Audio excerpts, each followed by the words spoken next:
life begins to transform the moment you choose to think differently. And this, right here, could be that moment. This is Mindshift with Geetanjali, the space where you shift your mindset, rise above limitations, and reframe your reality. I'm Geetanjali, mindset coach, author, and your companion on this journey to rediscover the power that's already within you. Let's begin. What are the 4 P's we are looking at together today? Problem, promise, proof, and plan. What's the problem? Do you push yourself hard but struggle to show yourself the same kindness you offer others? Promise. In this episode, you'll discover how compassion isn't weakness. It's a biological superpower for healing. Proof. Neuroscience shows that self-compassion activates the same calming chemicals that help your body repair stress. Plan. We'll explore what happens in your brain when you soften instead of push, a story that brings it to life, and a guided practice to help you experience it yourself.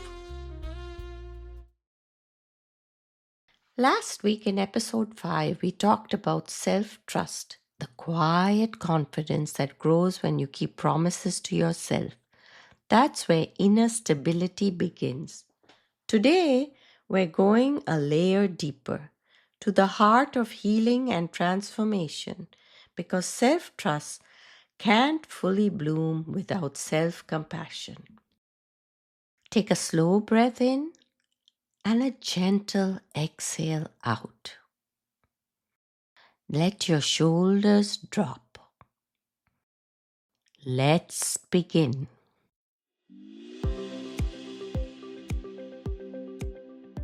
What does self-compassion really mean? Here's a truth most of us resist hearing.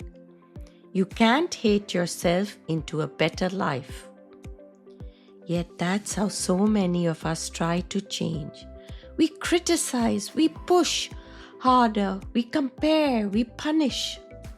We believe that if we're just tough enough on ourselves, we'll finally become the version we dream of. But the science says otherwise. When you're harsh with yourself, your brain doesn't hear motivation. It hears threat. That triggers the release of cortisol and adrenaline, the stress hormones.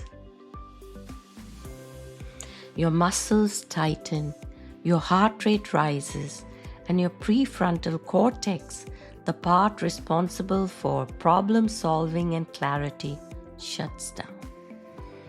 You literally lose access to the very parts of you that can create change.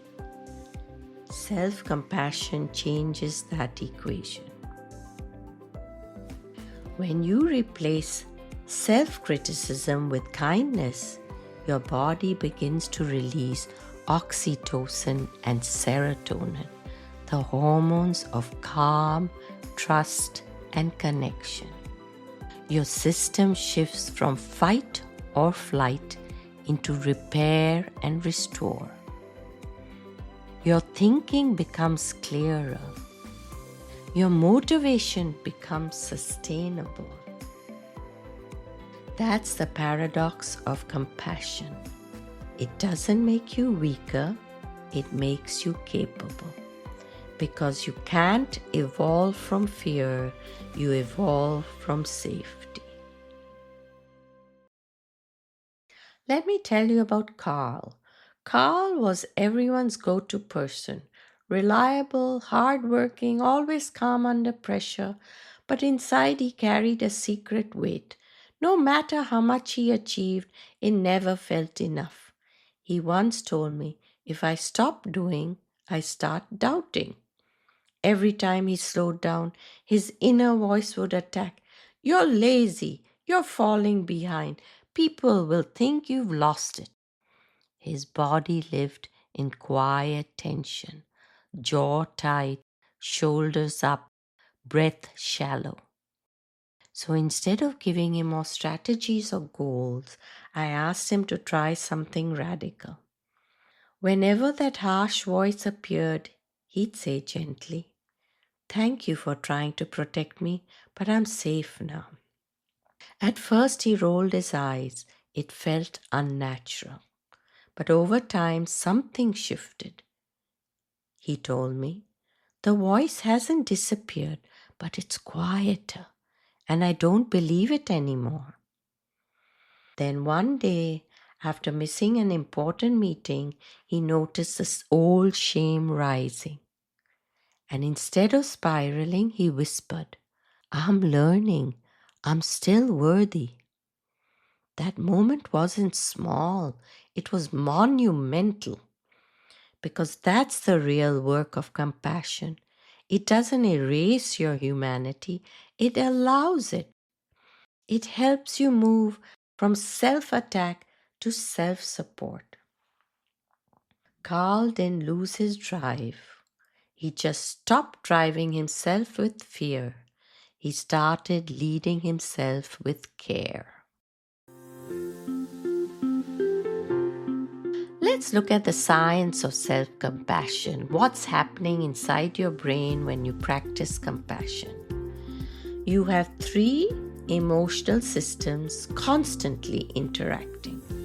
One, the threat system. This is your alarm system powered by cortisol and adrenaline.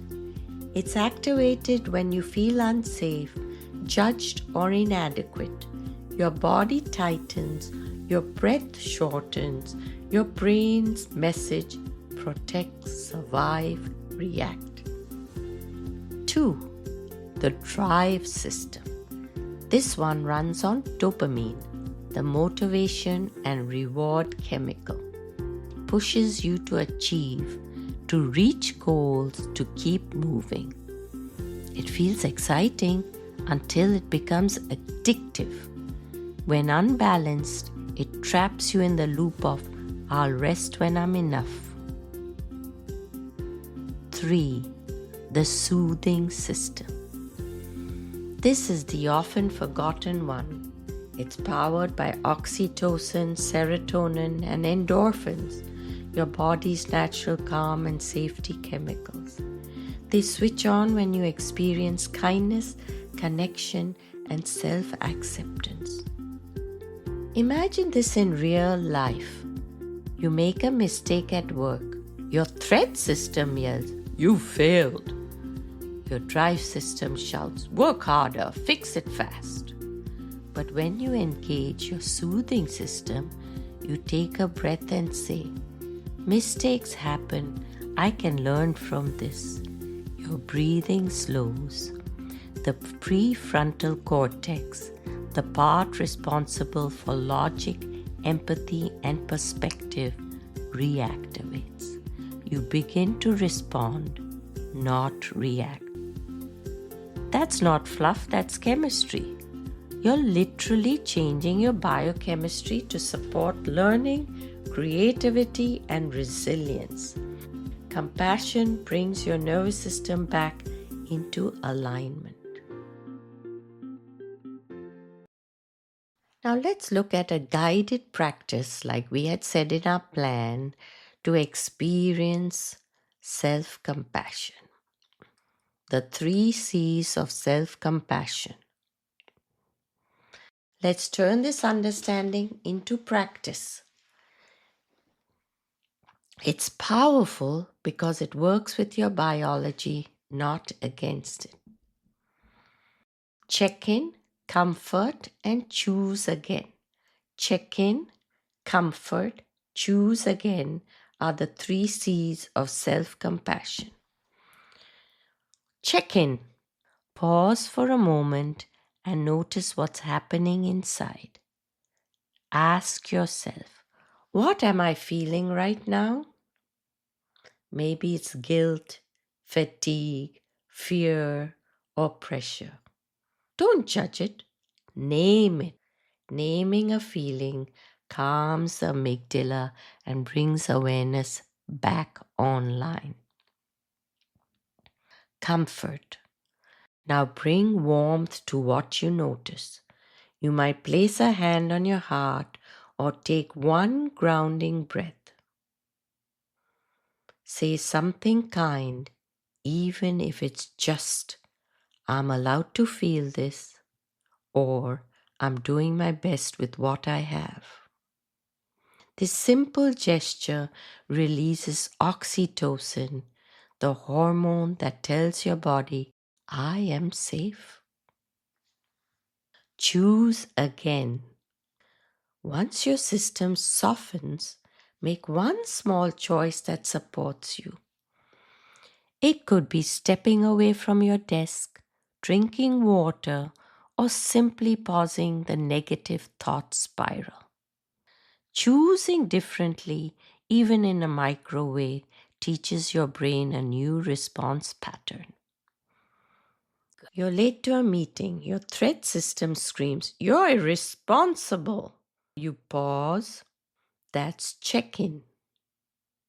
You take a breath and whisper, "I'm human. I'll handle this calmly." That's comfort. Then you email an honest update instead of spiraling. That's choose again. So check in, comfort, choose again.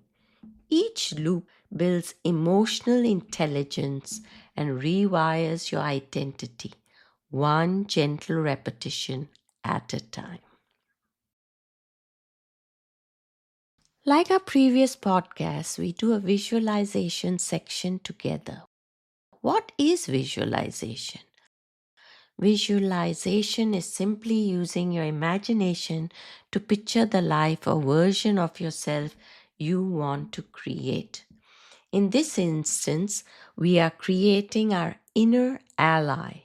When you imagine it clearly and feel it emotionally, your brain begins to believe it's possible and starts guiding you toward it. If it feels safe, gently close your eyes. Take a deep, slow breath in and a soft, grounding exhale out. Now imagine you're walking into a peaceful space. Maybe a quiet room, a warm light, or a garden that feels familiar. In this space stands you, not the you that's striving or worrying, but the version of you that's steady, calm, and deeply kind. This is your inner ally, the voice of compassion within. As you meet eyes with this version of yourself, notice how she looks at you, without judgment, without pressure, only understand. She says gently, "I know you're trying. I see your effort. And I'm proud of you for showing up. I know you're trying. I see your effort. And I'm proud of you for showing up." Let those words sink in. Feel them melt into your body, behind your heart, softening the tension you've carried for so long. Now imagine this compassionate version of you stepping closer, placing her hand over your heart, whispering, "You don't have to earn your worth. You already are enough." Take one more deep breath in and exhale any resistance left inside you. That warmth you feel, that self-compassion taking root. A new neural path, a new beginning. Open your eyes gently. and know that self-compassion has taken root. Let's anchor this energy with a few gentle affirmations. You can repeat them quietly or simply let them wash through you. I speak to myself with kindness. I am learning to be on my own side. My mistakes don't define me, they guide me. I can hold space for my fear and still choose love. I am safe, I am capable, I am becoming. Let's repeat that once more. I speak to myself with kindness. I am learning to be on my own side. My mistakes don't define me, they guide me. I can hold space for my fear and still choose love. I am safe, I am capable, I am becoming. Take a slow, steady breath in and release. You've just rewired your nervous system, one breath, one word, one moment of compassion at a time. So, self compassion is not a weakness, it's emotional intelligence in action. It's how you teach your mind to become your ally, not your critic. Because you can't force yourself into healing, but you can love yourself. I can't wait to see where your journey takes you next.